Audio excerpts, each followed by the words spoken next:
মা আহসানাহু ওয়া মা আজাবাহু, কি সুন্দর কথা বলেছেন ইয়া রাসূলুল্লাহ, কত চমৎকার কথা বলেছেন। ইয়া আল্লাহর হাবিব, আমি কি এই মদিনায় গেলে জান্নাতে যেতে পারবো? অবশ্যই পারবা। খেজুর খেতে দেরি হয়ে যাবে, নিক্ষেপ করে খেজুরগুলো দৌড় মারলেন জান্নাতের দিকে। বদরের ময়দানে গিয়ে শহীদ হয়ে জান্নাতি হয়ে গেছেন। আল্লাহর নবীরা ছাড়া কেউ বলতে পারে না আমার সাথে জান্নাতে চলো, কারণ কে জান্নাতি একমাত্র জানেন কে?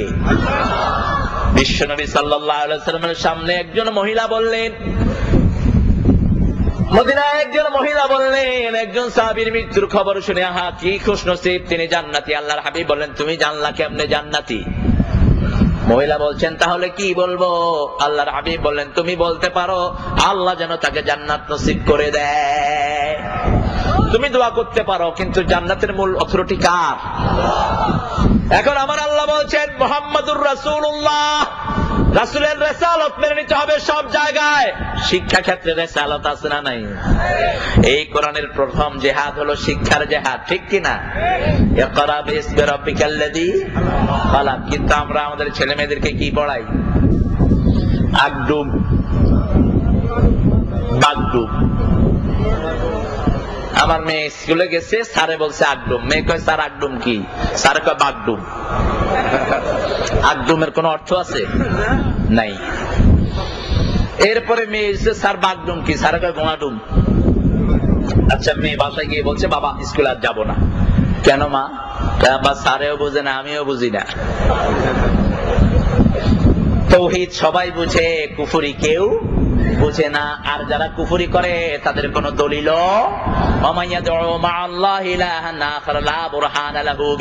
কেউ আল্লাহর সাথে যদি অন্য কাউকে ডাকে তার জন্য কোন দলিল, কিন্তু আল্লাহকে ডাকার দলিল শত শত আছে না নাই? সুবহানাল্লাহ, আলহামদুলিল্লাহ, লা ইলাহা ইল্লাল্লাহু মুহাম্মাদুর রাসূলুল্লাহ সাল্লাল্লাহু।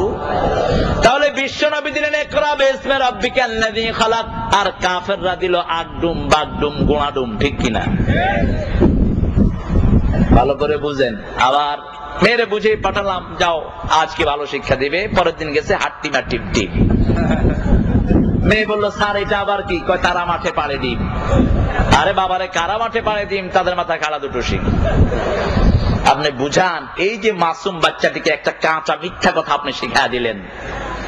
আপনি পিতামাতা হয়ে আমার নবী বলেছেন, নবীর সুন্নাত হলো আমার সাথে যারা থাকবে ঠাট্টার ছলেও তোমার শিশুর সাথে মিথ্যা কথা বলো না।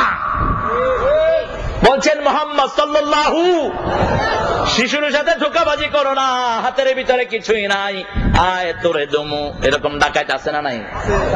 ইমাম বুখারী হাদিস যখন চয়ন করলেন, ঘোড়ার সাথে ধোঁকাবাজি করেছে এক মুহাদ্দিস, তার থেকে হাদিস নেন নেই। রাস্তার পাশে বসে পেশাব করেছে, ওই লোকের কাছে হাদিস নেন নেই, কারণ আমার নবীর সুন্নতের ভিতরে রাস্তার পাশে পেশাব। 3 জায়গায় পেশাবকারীকে লানত করেছেন মুহাম্মদ সাল্লাল্লাহু।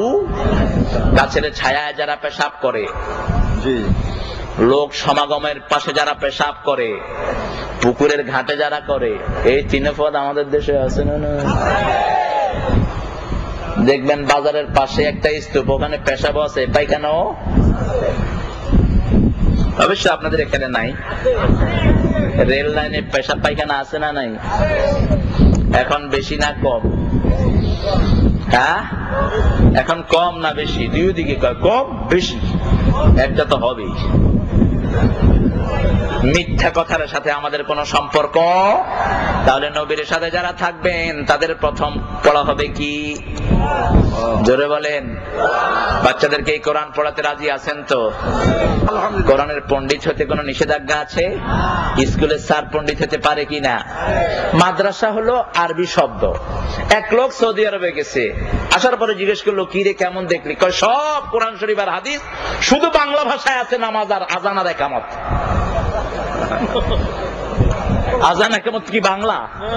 সে এটা বুঝছে, এ বলছে এটাই বাংলা, আর সব কোরআন হাদিস। এখন সৌদি আরবে কিন্তু কোন স্কুল নাই, কারণ স্কুলের আরবি হলো মাদ্রাসা। স্কুল আরবি কি? মাদ্রাসা। এখন আমাদের দেশে এই যে 2টা পার্থক্য ইংরেজরা করে গেছে, আরবি পড়লে মাদ্রাসা, আরবি না পড়লে স্কুল। কিন্তু আগে হাই স্কুলেও মাদ্রাসার অনেক সিলেবাস ছিল, এত মোটা আরবি আদব ছিল, তারপরে বিশাল ফেকার ফারাইজের কিতাব ছিল, হাই স্কুলগুলোতে এটা পড়ানো হতো, ঠিক কিনা বলেন? যখন ইংরেজেরা পুরোপুরি আসলো, আলাদা করে দিল, অথচ আমাদের স্কুল কলেজের মধ্যে অধিকাংশ ছেলে মুসলমান না অন্য ধর্মের। তো মুসলমানকে আপনি কোন শিক্ষা দিবেন? কারণ ইংরেজ ভালো করে জানে এই কোরআন যদি মুসলমানরা একবার শিখতে পারে, দুনিয়া থেকে লাথি মেরে সব ইজমকে তারা বিতাড়িত করবে, ঠিক কিনা বলেন? এই জন্য এখন দুই রকমের লোক তৈরি হচ্ছে। যারা স্কুলে পড়ে তারা মাদ্রাসাকে দেখতে পারে না, আবার যারা মাদ্রাসায় পড়ে তারা স্কুল কলেজের লোকরা দেখলে কি করে, কি না করে। তো এটাকে মিলাইতে হবে। আমার স্কুলগুলোতে কোরআন ঢুকায় দেব, তাহলে তো সমস্যা শেষ, ঠিক কিনা? স্কুলে যদি কোরআন ঢুকাই কোনো গুনাহ হবে? জোরে বলেন। 5 পর্যন্ত যদি 10 পারা কোরআন দেয়া হয়, ছেলেদের মুখস্থ হবে কিনা? বাংলাদেশের ছেলেদের যাকাওয়াত সবচেয়ে বেশি, হাফেজা শক্তি সবচেয়ে বেশি, সুবহানাল্লাহ বলেন। বিগত 7 বছর কম্পিউটার ইঞ্জিনিয়ারের প্রতিযোগিতা হচ্ছে কম্পিউটার আমেরিকাতে, এই 7 বছরে ফার্স্ট হয়েছে সব বাংলাদেশি। আবার ভালো বুদ্ধিতেও বাংলাদেশের লোক আছে না নাই? 2 নম্বর আছে না নাই? কত নম্বর হইতে পারে, সব শেষ। আমাকে টিউনো সাহেব কানে কানে বলে গেলেন যে দেশে এখানে কয়েকটা কাজ বেশি, তো এখানে বেশি না, এটা সারা বাংলাদেশেই বেশি। গাঁজাখোর সারা বাংলাদেশে আছে না নাই? হেরোইনখোর আছে না নাই? ডাইলখোর আছে না নাই? আবার শিশু পাচারকারী আছে না নাই? তবে মনে রাখবেন, শিশু পাচার যারা করেন, স্বাধীন মানুষকে যারা বিক্রি করে, বিশ্বনবী বলেছেন 3 ব্যক্তির বিরুদ্ধে আল্লাহ নিজে বিচার দায়ের করে আল্লাহ তাদেরকে ধরে জাহান্নামে পাঠিয়ে দিবেন। তাদের বাদী হবে স্বয়ং কে? জোরে বলেন। প্রথম হলো যারা স্বাধীন মানুষকে বিক্রি করে দেয়। 2 নম্বর হলো আল্লাহর নামে কসম কেড়ে যারা সেই কসম পূরণ। 3 নম্বর হলো শ্রমিকের পয়সা যারা মেরে খায়। এরা আল্লাহর আদালতে পড়বে, আল্লাহ নিজে বাদী হয়ে এদেরকে জাহান্নামে পাঠিয়ে দিবেন। আল্লাহ আমাদেরকে মাফ করে দেন। এই জন্য শিশু ধরা যদি আশেপাশে পান, ধরে বিচার আপনি এক পালা করে ফেলবেন, নিজে এক পালা করে ফেলবেন, হাত পা চিরতরে ভেঙে দেন, যাতে ওই হাত পা দিয়ে আর কাউকে চুরি করতে না পারে। আমার দেশের থেকে শিশু পাচার হয় ভারতে। সারা পৃথিবীর সবচেয়ে বড় কিডনি সাপ্লায়ার হলো ভারত, সবচেয়ে বড় ব্লাড ব্যাংক আছে ভারতে, সবচেয়ে বড় লিভার গুলো পাওয়া যায় সেখানে। এগুলো যায় কোত্থেকে? আমার দেশের ছোট ছোট শিশুদেরকে নিয়ে ফার্স্টে এদেরকে জবাই করে এদের কিডনি গুলোকে আলাদা করা হয়, কর্নিয়া গুলোকে আলাদা করা হয়, এগুলো উচ্চ মূল্যে তারা বিদেশের কাছে বেচে। অথচ এই ভারত মুসলমানদের, ঠিক কিনা? ভারতের কোন স্মৃতি মুশরিকদের নাই। ভারতের মালিক মুসলমান ছিল। 700 বছর মুঘল সাম্রাজ্য ভারতে ছিল কিনা? কথা বলেন না কেন? চীন আরব হামারা, হিন্দুস্তান হামারা, মুসলিম হে হাম ওয়াতন হ্যায়, সারা জাহাं हमारा, रूए जमी से लेकर ता आसमां हमारा, तौहीद की अमानत सीनों में है हमारे, आसा नहीं मिटा। কেউ বলে ফেরাউন রহমতুল্লাহ আলাইহি, ফেরাউনের নাম সারা দুনিয়ায় কোন কাফেরও রেখেছে? কিন্তু মুসার নাম ঘরে ঘরে আছে না নাই? আবু জেহেলের নাম সারা পৃথিবীতে কোথাও আছে? কিন্তু ওমরের নাম ঘরে ঘরে আছে না নাই? সেজন্য আমার আল্লাহ বলেছেন, মুমিনেরা মন খারাপ করো না, এই দুনিয়ার মালিক চিরস্থায়ী ভাবে আমি তোমাদেরকে বানিয়ে দিলাম। তোমাদের উসিলায় কাফেররা খায়, মুশরিকরা খায়। তোমরা যদি না থাকো, তোমরা যদি আল্লাহর জিকির না করো, সমস্ত রিজিকের রাস্তা চিরতরে বন্ধ হয়ে যাবে। সেজন্য বিশ্বনবীর সাথে থাকতে রাজি আছেন তো? কাফের আমার দেশে আছে না নাই? যারা নামাজ পড়ে না এরা কি? যারা নামাজ রে ভেঙায় এরা কি? যারা আল্লাহর আইন চায় না এরা কি? আল্লাহর আইনের কথা শুনলে গায়ে জ্বালা ধরে, আছে না নাই? আরে ছাগল, তোর শরীরে আইন চলে কার? কথা বলেন। কুত্তা আইন মানে কার? বিলাই আইন মানে কার? কোন শিয়াল কি শিয়ালের আইন মানে? কোনদিন শুনেছেন শিয়াল 10টা একখানে হয়েছে, একটা উঠা করলো যে আমার আইন ছাড়া আর কারো আইন চলিবে না? তুই মানুষে কেন মানুষের আইন মানবি? 1000 বার মানুষের আইনের উপর লাথি মারি, আইন মানবো কার? রাজি আছেন? সবাই রাজি আছেন? কারা রাজি আছেন আল্লাহকে তুমি হাত তুলে দেখাও। আল্লাহ আমার ভাইদেরকে কবুল করে, চিৎকার করে বলেন আমিন। মুহাম্মাদুর রাসূলুল্লাহ সাল্লাল্লাহু ওয়াল্লাযীনা মাআহু আশিদ্দাউ আলাল কুফফার। এখন সময় এসেছে কাফেরের উপর কঠিন হওয়ার। সারা দুনিয়ার কাফের একত্রিত হয়েছে মুসলমানদেরকে শেষ করে দিবে। বাংলাদেশে সেটার ঢেউ আছে না নাই? কথা বলেন না কেন? বৈশাখীর পার্বণে নিষেধ নাই, তাফসিরে বহু জায়গায় নিষেধাজ্ঞা আছে না নাই? কথা বলেন না কেন? ওই তাফসিরে নিষেধাজ্ঞা হয় যে তাফসির থেকে আল্লাহর রাসূলের আসল দাওয়াতটা দেয়া হয়। এজন্য আমার আল্লাহ বলছেন গোলাম কাফেরের উপর কঠিন হবে, মুমিনের উপর রহমদিল হবি। রুহামাউ বাইনাহুম, যারা আল্লাহর কালেমা পড়েছে তাদেরকে আমরা ভালোবাসি, আমরা তাদেরকে শিরক মুক্ত করার চেষ্টা করব। রাজি আছেন তো? একজন লোক বেদাত করলে কিন্তু সে কাফের হয়ে যায় না। আদম আলাইহিস সালামের এক ছেলেকে মেরে ফেলেছে আরেক ছেলে, সেখানেও আল্লাহ তাকে কাফের বলেন নাই, ফাসবাহা মিনান নাদিমিন, সে লজ্জাশীলদের মধ্যে গণ্য হয়ে গেছে। আমরা চেষ্টা করব আমার ভাইদেরকে একত্রিত করার জন্য। আজকে মুসলমানদেরকে ভাগ করে দেয়া হয়েছে, ঠিক কিনা? তুই কি আমি অমুক পার্টি, তুই কি আমি অমুক পার্টি, অথচ একই মসজিদে নামাজ পড়ে, আছে না নাই? একই মসজিদে যখন নামাজ পড়েন, আপনার ভাইকে আপনি ভালোবাসেন, আপনার ভাইকে আপনি দাওয়াত দেন, আপনার যা ভুল আছে আপনার ভাইকে বলেন, আপনার ভাই আপনার ভুল ধরুক, এতে লাভ আছে না নাই?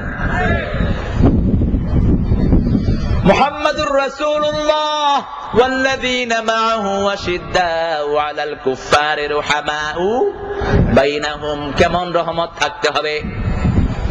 এটা দল না করলে রহমত পাওয়া যায় না। দল করব কার? রাজি আছেন?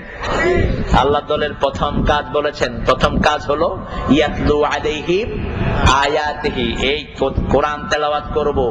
কোরআন তেলাওয়াতের একটা দল বাংলাদেশে আছে না নাই? কথা বলে, তেলাওয়াতের ভিতরে অর্থ আছে না নাই? আমরাও যে কয়দিন দুনিয়ায় বেঁচে থাকবো আল্লাহর কোরআন ছাড়া কারো রাজত্ব আমরা মানি না। বিশ্বনবীর আদর্শ ছাড়া কারো আদর্শ। এই বিশ্বনবীর আদর্শ মানতে হলে আল্লাহকে চাইতে হবে। কে বলেছেন? আল্লাহকে চাইতে হলে 5 ওয়াক্ত নামাজ আছে না নাই? পড়তে রাজি আছেন তো? নামাজ আছে যেখানে, যাকাত আছে, যাকাত আছে, আবার আল্লাহর রাস্তায় খরচ আছে সেখানে। আল্লাহ বললেন রুহামাউ বাইনাহুম হওয়ার জন্য প্রথম শর্ত হলো তারাহুম রুকআন সুজদান ইয়াবতাগুনা ফাদলাম মিনাল্লাহি ওয়া রিদওয়ানা। যদি রুহামাউ বাইনাহুম হতে হয় তাহলে নামাজের সমাজ আমাদেরকে কায়েম করতে হবে। আমাদের বাংলাদেশের নামাজি বেশি না বেনামাজি বেশি? সরকারের মধ্যে নামাজি বেশি না বেনামাজি বেশি? ইউনিয়নের মধ্যে নামাজি বেশি না বেনামাজি বেশি? বছরে 2 একবার নামাজ পড়লে পড়লো, 5 ওয়াক্ত নামাজের কোন, অথচ 5 ওয়াক্ত যদি না পড়া হয় নামাজ কি কবুল হবে? আমার আল্লাহ বলেছেন এই কিতাবের সুপারিশ যদি চাও কয় ওয়াক্ত নামাজ পড়তে হবে? ফজরে বেশি করে কোরআন পড়তে হবে, অথচ ফজরে মুসল্লির সংখ্যা কম না বেশি? আমার আল্লাহ বলছেন নবীর সাথে থাকতে চাইলে কি লাগবে শুনো। أقم الصلاة لدلوك الشمس إلى غسق الليل وقرآن الفجر إن قرآن الفجر كان مشهودا। সূর্য উদয় থেকে অস্ত পর্যন্ত নামাজ কায়েমের আন্দোলন করো। কার হুকুম? যেই দলের নেতাও নামাজি, কর্মীও। মন্ত্রীরা যদি নামাজি হতো এত মন্ত্রী কি ধরা পড়তো? কথা বলেন, পড়তো?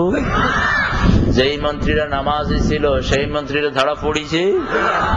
জোরে কহেন, পড়িছে? যেই এমপিরা নামাজি ছিল ধরা পড়িছে? ভালো মানুষ পায় না আমার দেশের লোকেরা, চোখে আঙ্গুল দিয়া দেখায় দিতে হবে। একজন লোক ঘুষ খায় না, সুবিধা নাই এজন্য খায় না, এরকম লোক আছে না নাই? একজন প্রাইমারি টিচার যদি বলে যে আমি ঘুষ খাই না, তো আপনারা ঘুষ দেয় কি আপনি খাওয়ার জন্য? কিন্তু একজন পুলিশের ওসি যদি বলে ঘুষ খাই না, কৃতিত্ব আছে না নাই? একজন ডিসি যদি বলে আমি ঘুষ খাই না, কৃতিত্ব আছে না নাই? নিঃসন্দেহে এটা আল্লাহর ওলি। এটা কি?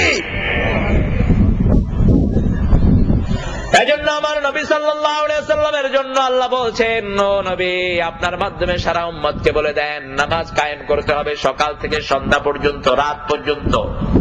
আকিমিস সালাতা লিদুলুকিশ শামসি ইলা গাসাকিল, রাতের মধ্যভাগ পর্যন্ত। আল্লাহু আকবার। নামাজ কায়েম করবেন। কায়েম মানে হলো 5 ওয়াক্ত পড়তে হবে। কয় ওয়াক্ত? যেমন ড্রেস কায়েম আছে, কোন ওসি যদি জামা ছাড়া অফিসে যায় তাকে তার পিয়ন ঢুকতে দিবে? আবার আমাদের দেশে টুপি কায়েম আছে, টুপি ছাড়া যদি কোন ইমাম সাহেব নামাজ পড়ায়, মুসল্লিরা নিজের টুপি খুলে ইমামকে দিয়ে দেয়। কিন্তু নামাজ কায়েম নাই। নামাজ কায়েম থাকলে একজন ওসিও বেনামাজি হতে পারত না, একজন এমপিও বেনামাজি হতে পারত না, একজন টিওনও বেনামাজি হতে পারত না। আবার আমার আল্লাহ বলছেন ফজরের সময় কোরআন পড়ো। কেন ফজরের সময় কোরআন পড়বো? কোরআন শুধুমাত্র আল্লাহর কিতাব নয়, কোরআন হলো ঔষধ। ফজরে এই কোরআন পড়বেন, আল্লাহ সব রোগ ভালো করে দিবেন। আজকে কোরআনের তেলাওয়াত কম না বেশি? পীর সাহেবদের অনেকের কাছে কোরআনের কোন তেলাওয়াত নাই। কয় যে এই জিকিরগুলি করবি কি ডান দিক থেকে না বাম দিকে?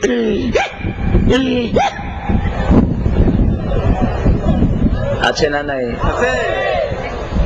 আবার আপনাদের এই যশোরে একখানে দেখলাম জিকির হচ্ছে,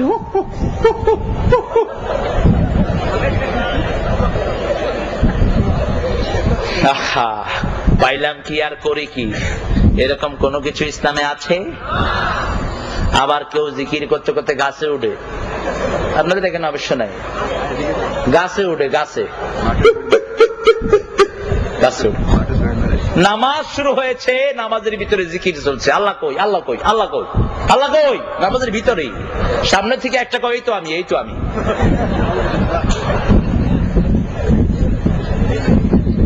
কত বড় ফাজলামি চলছে ইসলামকে নিয়ে, ঠিক কি বলেন? এই জন্য সব ছেড়ে দিয়ে কার রাস্তায় আসতে হবে? আল্লাহর রাস্তায় আসতে হবে। ইয়াতলু আলাইহিম আয়াতিহি, সমস্ত নবীদের প্রথম কাজ ছিল কোরআন তেলাওয়াত করা, কিতাব তেলাওয়াত করা। কিতাব তেলাওয়াত করে তেলাওয়াত অনুযায়ী চলতে হবে, অন্য কোনো ওয়াজ নাই। ওয়াজ কার? আল্লাহ ছেড়ে বড় ওয়াজ কেউ আছে? কেউ নাই। আল্লাহ বলছেন আমার নবীর সাথে যদি দুনিয়াতে থাকতে চাও, আখিরাতেও থাকতে চাও, কাফেরদের সাথে কঠিন হবা। কাফের আমার পাশের দেশে আছে না নাই? সারা বাংলাদেশে, সারা দুনিয়াতে কাফের বেশি না কম? বুশের বাচ্চা বুশ কি জোরে বলেন? তারা চায় না আমরা মুসলমানরা ইসলাম নিয়ে বেঁচে থাকি। আমরাও চাই না তুমি আমাদেরকে করুণা করো। আমরা কাকে চাই? এরপরে আল্লাহ বলছেন নামাজের সেজদা দিবা, সেজদা রুকআন সুজদা, রুকু এবং সেজদায় আল্লাহর কাছে চাইবা। কিন্তু আমরা মাজার বানায়া বানায়া, মাজার গুলো আছে না নাই? মক্কা মদিনায় কি কোন মাজার আছে?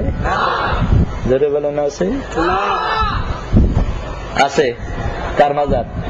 মাজার শব্দটাই কিন্তু ইসলামে নাই, হাদিসেও নাই, কোরআনেও নাই। কবর আছে। কি আছে? কবর আছে। আর বিশ্বনবী যেখানে শুয়ে আছেন ওটা হলো রওজাতুন নবী সাল্লাল্লাহু আলাইহি ওয়াসাল্লাম। 10 বছরে মাত্র 9.5 লক্ষ বর্গ মাইলের প্রেসিডেন্ট হলেন মুহাম্মদ সাল্লাল্লাহু আলাইহি ওয়াসাল্লাম। 3.5 কিলো দিয়ে শুরু করলেন, 9.5 লক্ষ বর্গ মাইলের প্রেসিডেন্ট হলেন। আল্লাহু আকবার।